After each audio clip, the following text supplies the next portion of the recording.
and y'all know road rage is a big thing, right? So Yeah. let's look at this clearly, and we're gonna come back and talk about it. I'm not gonna give you too much intro. Let's just look at it, and then we gonna come back and we're gonna talk about it.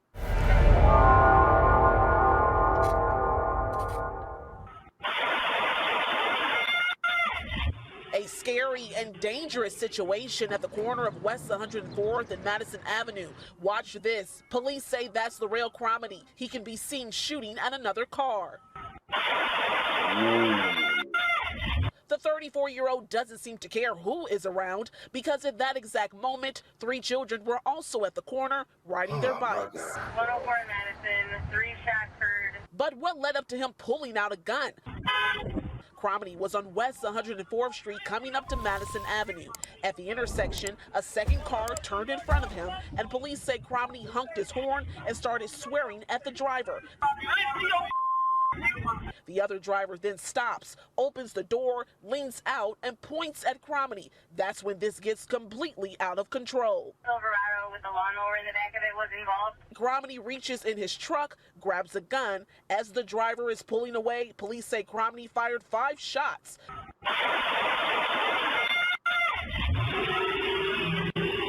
Listen to this. Cromedy is not even allowed to have a gun or ammunition after being convicted for felonious assault and attempted felonious assault. I love it. So one of the things You're muted. Nah, Professor, you good? He was talking to me. You were Oh, I talking. thought I was sitting over here looking for my mute button, man. Like, Nah. have me tripping, bro. Nah. Nah, but one of the things that was said, he's not even allowed to have a gun. He's not even allowed to have a gun, right? Yeah, he's got a gun and ammo. But that's easy. I'm not surprised. Right? Yeah, I mean, yeah. You know, like realistically, I say this because everybody sees these things and the first thing that they go to is, oh, we need stricter gun laws. We need gun laws. We need this, that, the third. We need people to go ahead and do this and that and everything with the guns. It doesn't matter what you do for gun law. Criminals don't follow the law. So when you make gun laws stricter, you make them stricter for the law-abiding citizen, right? Yeah. This is wild and egregious. This is nuts. This dude has problems. You understand? These are the people that skate through life, and a simple situation can happen or a disagreement, and this guy will raise up and be like, what you gonna do about it? Right? Like out of nowhere. And everybody's like, whoa.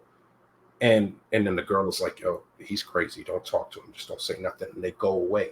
They leave that guy to his own, cognizance or whatever the case may be. But nobody ever addresses these things, right? These are people with unchecked anger issues that go ahead and keep moving forward, because you got to think about it. Something has to be off for you to think it's okay for you to grab your Glock, go back like this, bro. You're not even shooting forward. You're looking backward to go ahead and shoot, to go ahead and do this and then take off. You a coward. You a coward. Because you shot and you like you didn't even want no smoke. Why'd you even you were trying to scare him, I guess, because the person got mad at you, or you guys had an exchange? Man, let me tell you something. I carry regularly, but I don't say things to people on the road anymore. I don't say things to people on the road anymore. I don't, you know how we used to feel comfortable to go ahead and put the window down and look at somebody and be like, yo, what the hell are you doing, yo? You could have killed me, man. Learn how to drive. Yeah, F you. And then go ahead and leave off. You can't do those no more. You can't even look at somebody wild crazy anymore. I had an experience over here in GA. I was driving my little old beater work truck, and this work van, I guess, last minute jumped out like right here.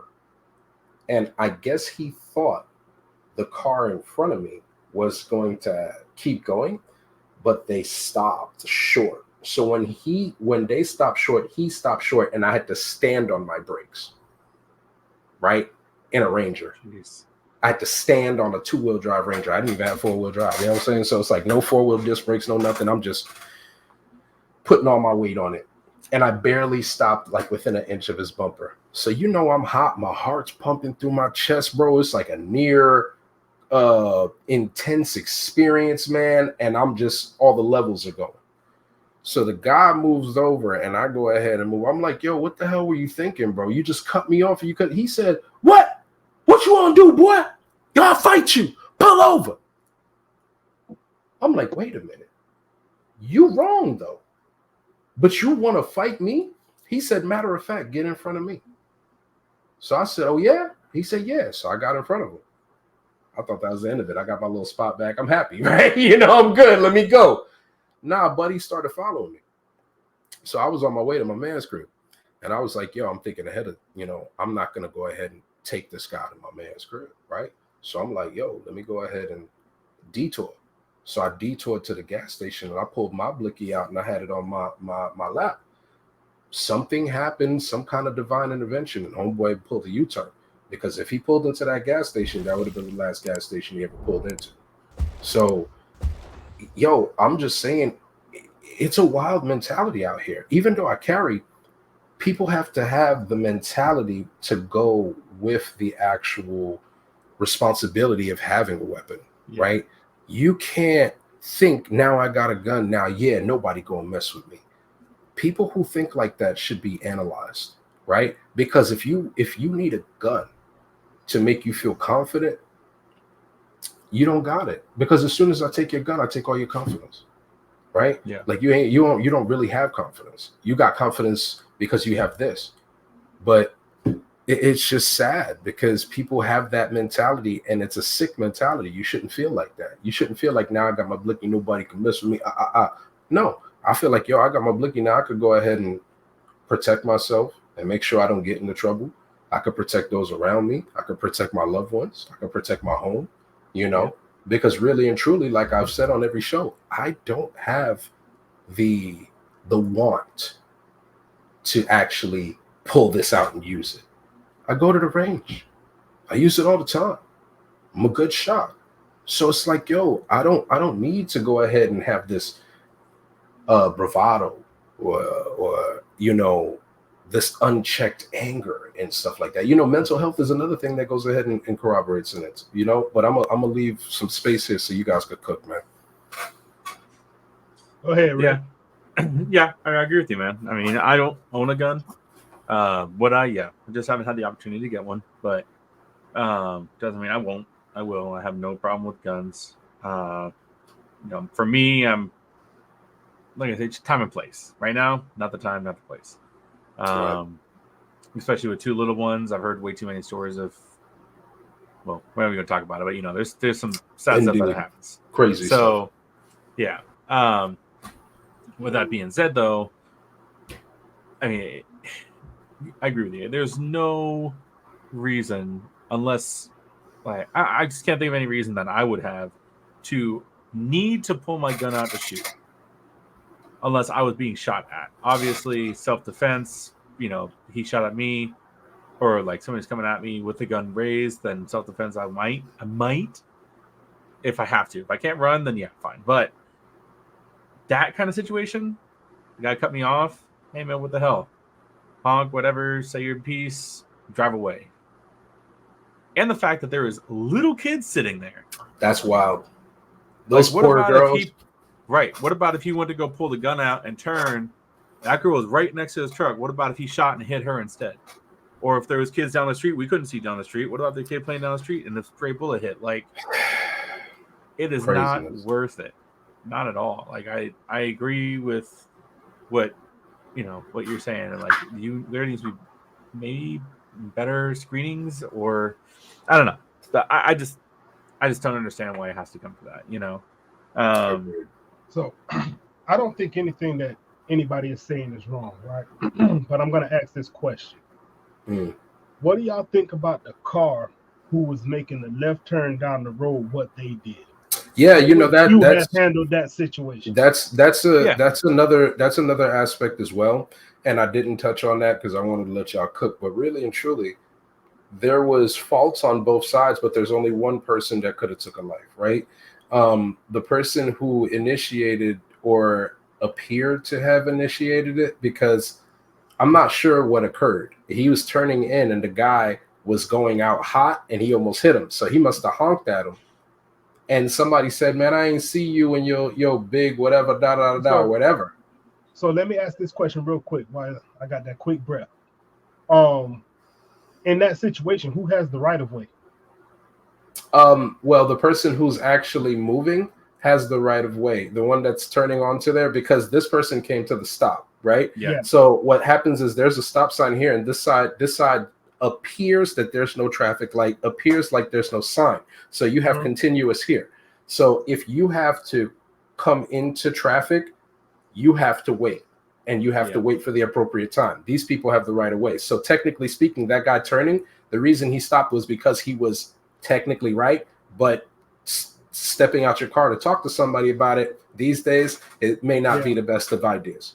And that's my thought process, right? You know, you guys mentioned the kids. We mentioned, you know, the mental health piece of it, not having the want to use a pistol. But here's what boils down to: that car that was making that left turn, had they just kept moving, that situation would have stopped. Now, I'm not putting fault on it, but what I'm saying is you have to have some kind of mental fortitude. You know how many times people honk at me for whatever reason, whether justified or not. They do it. I'm not getting out my car to poke my head back to address them honking their horn. I'm just gonna casually keep it moving. And there's a reason for that. And I'm gonna take us back to a story. Okay. So in my young scalavanting days, I remember we went to this little pool. Scalavanting. Yeah, man. I went to this. You a scallywag, bro. It was me, my cousin Beezy, and then I had my boy Hans in the back. So we're going to side pockets, we're there. We're leaving, coming home. As we're driving home, there's this car tailgating us. Now, I see the car. I'm not tripping. It's back there. I'm not stressing. Now, my boy in the back seat, he decides, yo, why is this car tailgating us? He want to be super thug. So we get to a stoplight. I got to make a left turn. The car pulls up on the side of us. He opens the door. Why the hell you tailgating us, man? Da da da da da. Well, I get out the car and I'll beat you. You know what, right? Yeah. The guy didn't say nothing. He was just staring. My boy in the back put his foot out the car like he was going to get out. The first thing that dude in that car said was, come on then. And he reached down like this, right? Ooh, he had the ooh out. He had the ooh out. Oh, that man had the ooh out, bro. I'm going to tell you like this. If he wouldn't have got his foot back in that car, he would have got left because I ran the red light and everything. I was out of there. I'm not catching no lead for you. So what I'm saying is that road rage situation. Okay, he's tailgating. I didn't get into no accident. By me stepping out the car, I put myself in danger because the moment I approach somebody else, I'm the threat. Right. So you're now instigating. That's my situation. Let me. You know me. I like to go ahead and be the devil's advocate, gray area guy, right? Addressing somebody is not faulty, right? You should have the ability to go ahead and have a conversation with somebody. Where it goes after that, when you start putting feet out the car, that is the violation, okay? Because at this point, you're approaching me, you're encroaching me, you are accosting me, right? So at this point, it becomes a whole different dynamic. But for me to have words with you, it's not a crime. You could go ahead and say, watch where you're going. You could go ahead and say, stop going that fast. You can go ahead and say, chill out, right? But it's because of the unlevel response that you're getting that makes it a bad idea these days, right? But the simple act should not be demonized, right? Me saying chill the fudge out should be something that is not criminalized. I should be able to go ahead and tell you to calm down. in some type of manner, right? Now, some people go ahead and get creative with their linguistics, and it becomes an issue, right? Because somebody might want to be like the cashier and exert their authority. You're not going to drive like that in front of me, bucko. You know, I say some crazy stuff like that, whatever. But the simple addressing of people is not the problem. In that scenario, the big man was talking about, it was the feet coming out the car. That was the issue. It was the door being open. That's when it starts to get real. So when my man, when he saw that, he didn't say anything until he saw that. Come on with it. He was gonna hit you with that English. He was gonna get you that polish, boy. So I think we all agree, right? Yeah. Well, at least on the last point I was making, that car that was making that left turn could have kept moving and everything would have been good. Well, the gunshots wouldn't have came out, but ultimately the gunshots are wrong. So I'm not even justifying that. I just wanted to make that point.